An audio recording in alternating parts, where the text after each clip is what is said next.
السلام علیکم، رپورٹر پاکستان سے میں ہوں عامر فیاض ملک، اور آج میں آپ کو ایک ایسی لازوال داستان بتانے جا رہا ہوں جس کو سننے کے بعد شاید آپ کے دل کے اندر نیکی کا جذبہ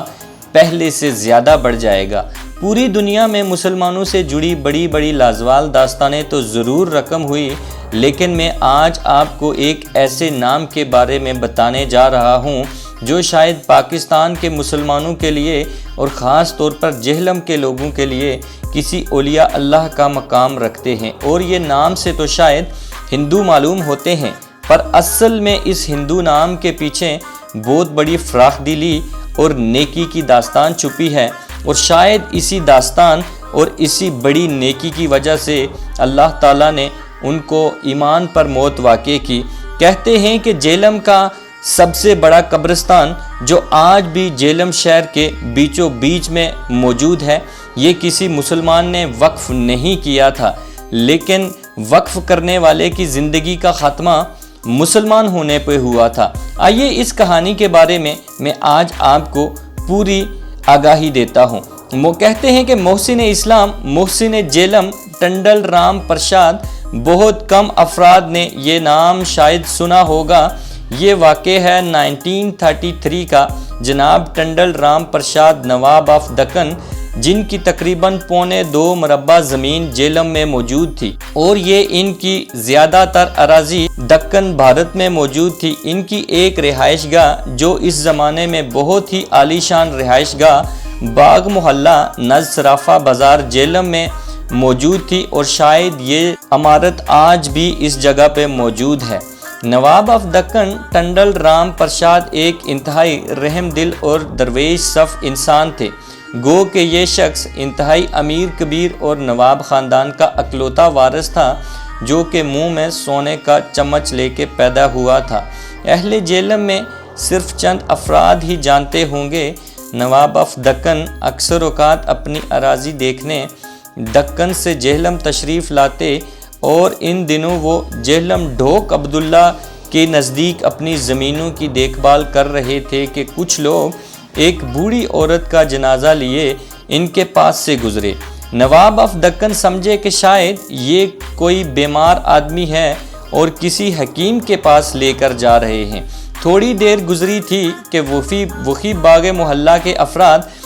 اسی طرف جنازہ لے کر واپس آ گئے۔ نواب ٹنڈل رام پرساد بھی اسی راستے پر کھڑی اپنی سواری کا انتظار کر رہے تھے۔ عذرائے ہمدردی انہوں نے ان افراد میں سے کسی سے پوچھا کہ اب اس مریض کا کیا حال ہے۔ مرحومہ کے ایک بچے نے رو رو کے ساری داستان سنائی کہ ان کے 2-3 جاننے والوں نے اپنی زمین میں اس کی والدہ کی قبر بنانے سے صاف انکار کر دیا ہے، اور اب ان خاتون کی قبر اپنے گھر میں بنانے کے سوا کوئی چارہ نہ ہے۔ نواب صاحب یہ سن کر بہت رنجیدہ ہوئے،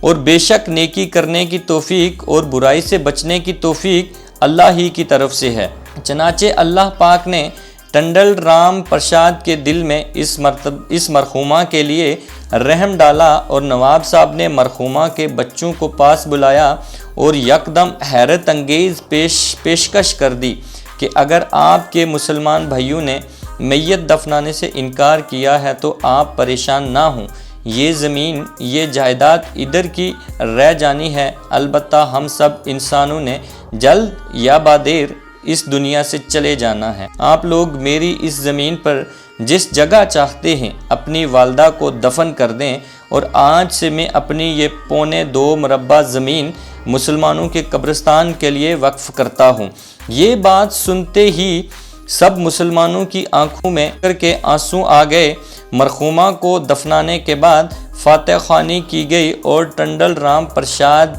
کے لیے بھی خصوصی طور پر بہت سی دعائیں مانگی گئی، اور یہ دعائیں بارگاہ الہی میں جلد ہی قبول کر لی گئی، اور چند روز بعد ٹنڈل رام پرساد نے ایک ولی کامل سید عطا اللہ شاہ بخاری صاحب کے ہاتھوں اس شرط پر اسلام قبول کیا کہ میں اپنا نام تبدیل نہیں کروں گا۔ اللہ رب العزت نے ٹنڈل رام پرساد کے لیے رشد و ہدایت کے دروازے کھول دیے، اور نواب صاحب اسلام قبول کرنے کے کچھ عرصہ کے بعد دکن تشریف لے گئے، اور اپنے وکیل کو وصیت کی کہ میرے مرنے کے بعد مجھے جہلم کے قبرستان میں دفنایا جائے۔ چنانچہ چند سال بعد ہی یعنی قیام پاکستان سے 5 سال قبل 1942 کو جہلم اور پاکستان کے مسلمانوں کے محسن اس دنیا فانی سے کوچ کر گئے اور ان کی میت دکن سے ان کی ذاتی گاڑی میں جہلم لائی گئی اور جہلم میں بہت بڑی تعداد میں مسلمانوں نے جنازے میں شرکت کی اور جہلم کے اس عظیم قبرستان میں سپرد خاک کیا گیا۔ آج جہلم کے تقریباً ہر گھر کا کوئی نہ کوئی فرد اس قبرستان میں سپرد خاک ضرور ہے اور آج بھی جہلم کے باسی اس عظیم ٹنڈل رام پرساد کی محبتوں اور احسان کے قرضدار ہیں۔ ہمیں بھی زندگی میں ایسی ہی نیکیاں کرنی چاہیے۔ آج یہ قبرستان جہلم کے وسط میں واقع ہے اور یہ کئی محلوں تک پھیلا ہوا ہے اور اس قبرستان کے درمیان سے کئی سڑکیں بھی گزرتی ہیں، اور ایسے ہی دعا کرتے ہیں کہ مسلمانوں کو اور خاص طور پر پاکستان کے مسلمانوں کو ایسے ہی جذبہ ایمانی سے کام کرنے کی توفیق دے، اور مزید اچھی ویڈیوز دیکھنے کے لیے اور ہماری حوصلہ افزائی کے لیے رپورٹر پاکستان کو ضرور سبسکرائب کیجیے۔